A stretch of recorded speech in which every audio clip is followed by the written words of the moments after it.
I have spent 5 episodes trying to understand Eleanor Voss. I built a picture of her as a woman of extraordinary control, someone who planned every detail of her own disappearance, who drafted legal documents in secret, who kept her youngest son close and used him as a piece on a board she alone could see. I was right about almost all of it. What I didn't understand, what I couldn't have understood until I found the journal, is that Eleanor Voss knew she was going to be killed. She knew who was going to do it. She knew approximately when. And she spent the final 2 years of her life making sure that when it happened, the truth would still be findable by someone patient enough and stubborn enough to look. I found her journal in Sylvia Orent's house. After Sylvia's death, her estate, modest, uncomplicated, passed through probate quickly. Her personal effects were cataloged by a county assessor. The assessor's inventory listed, among other items, books, kitchenware, a small television, and one personal item described only as green leather notebook, handwritten, contents unclear. I contacted the assessor's office. The notebook had been set aside with items marked for donation. It hadn't yet left the building. I drove there the next morning. Eleanor's handwriting on the inside cover had dated entries going back to 2001, 2 years before she died. She gave it to Sylvia. The woman she trusted with infrastructure trusted also with this, and Sylvia kept it for 20 years, in a house she never left, waiting for someone to come asking the right questions. Eleanor Voss began the journal in January of 2001 with a single line. Daniel has been asking about the estate again. 3rd time this month. I have started keeping track. What follows is 2 years of careful, methodical documentation, not a diary. Eleanor wasn't writing about her feelings. She was building a case file. Daniel Voss, her eldest, the corporate attorney, had been, in Eleanor's words, conducting a quiet audit of my affairs for at least 3 years. He had contacted her financial advisors without her knowledge. He had accessed property records. He had, on 2 occasions that Eleanor documented precisely, entered her penthouse while she was out. She knew because of small displacements she had trained herself to notice. Daniel knew about the foundation. Not everything, not the silence agreement, not the concealed interests, but enough. He had traced the Aldrich endowment back to a financial structure connected to his father Gerald's estate. He understood that there was money being moved in ways that excluded him, and he had decided, Eleanor writes, that he was not willing to accept that. She writes, Daniel has always believed the world owes him what he wants. Gerald believed the same thing. I loved Gerald anyway. I have tried to love Daniel the same way. I find I cannot. Here is what Eleanor understood that nobody else did. The silence agreement, the foundation, the concealed interests, all of it had been constructed not just to protect certain parties, but to protect the money from Daniel. The $40 million was never simply a charitable bequest. It was a transfer designed to move assets permanently beyond Daniel's reach into a structure so obscured that even a corporate attorney with 3 years of quiet research couldn't fully trace it. Eleanor had seen what Daniel was capable of. She documents it plainly. He had pressured Preston Hale. He had, Eleanor believed, made contact with at least one of the concealed parties directly. An approach that Eleanor describes as the most dangerous thing he could have done, and the clearest evidence of how little he understands what he is touching. She knew Daniel would contest the will. She planned for it. Marcus's role, ensuring the lawsuit eventually collapsed, was designed specifically to neutralize Daniel without revealing to him that his own brother had been part of the architecture all along. The journal explains, in precise detail, how that collapse was engineered. Eleanor had prepared 3 copies of the silence agreement before her death.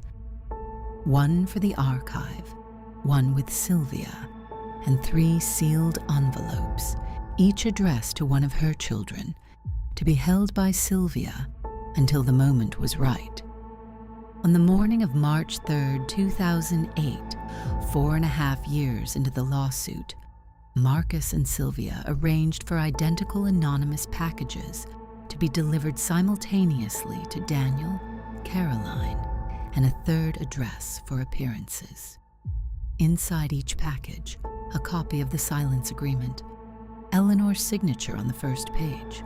There was no cover letter, no explanation, no demand, just 12 pages of their mother's handwriting, telling them, without a single word, addressed to them directly, that she had chosen this freely, that she had planned it for 16 years, that there was no version of this story in which they won.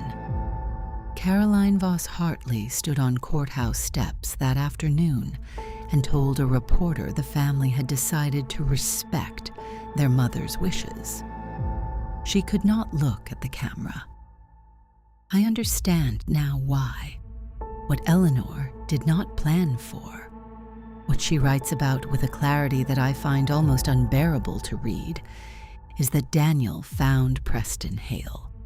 She writes, in an entry dated March 2003, and 7 months before her death, Preston has not returned my calls in 11 days. I know what this means. I have known, I think, for some time. I am accelerating the timeline.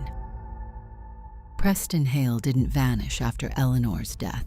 He was gone before it. Eleanor knew. She accelerated the timeline, moved documents, finalized structures, placed the journal with Sylvia, because she understood that if Daniel had reached Preston, she was next. She was right. Eleanor Voss was found on October 14th, 2003, cardiac arrest, natural causes, hands folded, eyes open. Sylvia Orant was found in 2023, cardiac arrest, natural causes, hands folded, eyes open. Preston Hale has no death certificate on file in any state I have checked, but Eleanor's journal entry from March 2003 tells me what I need to know. He was the first, removed quietly, before Eleanor died to prevent him from warning her or moving assets beyond Daniel's reach. 3 people who knew too much. 3 people removed with the same clinical precision. No evidence, no witnesses, no noise. I want to be careful here. I cannot prove that Daniel Voss killed anyone. I cannot prove that he hired someone. What I can tell you is that Eleanor Voss, a woman of extraordinary intelligence who had spent 2 years documenting her eldest son's movements with the precision of a private investigator, believed he would have her killed. And then she died, exactly as she predicted. I find it very difficult to call that a coincidence. After Eleanor's death, $40 million passed to the Aldrich Endowment.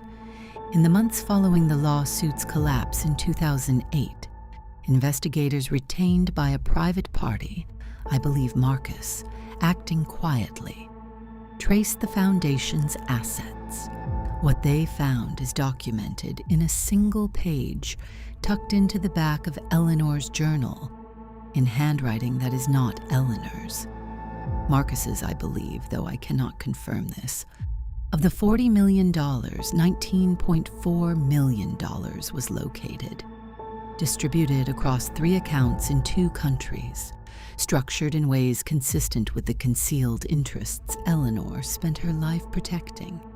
That money, as far as I can determine, went where Eleanor intended it to go. The remaining $20.6 million is gone. Not hidden, gone.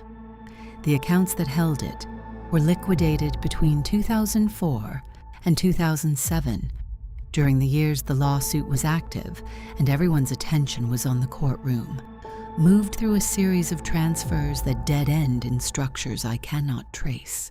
Structures that, based on everything I now know about this case, bear the fingerprints of someone who understood exactly how Eleanor had built the foundation, and used that understanding to take what he wanted while his siblings fought each other in court.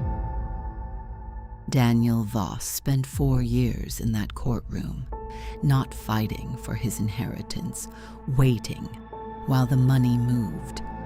I cannot prove this either, but I know it. I think Eleanor knew it too. I think she built her plan knowing that some of it would be lost, and she built it anyway, because what she was protecting was worth more to her than the money Daniel was going to take. I don't yet know what the concealed interests are. I don't know who the people are that Eleanor spent 16 years protecting. I don't know where Marcus Voss is or whether he is safe. And I don't know where Daniel Voss is. Eleanor Voss died in an armchair on the 34th floor of a building her husband built. She died knowing it was coming. She died anyway, because she had done everything she could do, and there was nothing left but to wait. She left a journal for whoever came looking. She left a document in a misfiled archive. She left a photograph dated 5 days after her death in a coastal town. A photograph I now believe she arranged to be taken and placed. One final piece of misdirection, one final door left open in case the truth needed somewhere to go. Eleanor Voss did not fake her death. Eleanor Voss was murdered, but she made sure that even in dying, she was still the one controlling the narrative. I have found half the money. I have found the journal. I have found the silence agreement and the photograph and the misfiled letter of intent and the name of a dead man on a P.O. box that no longer exists. The case is not solved.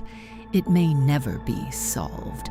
Daniel Voss is a corporate attorney with 20 years of experience in making things disappear. Preston Hale is gone. Sylvia Orant is gone. Marcus Voss is somewhere I cannot find him.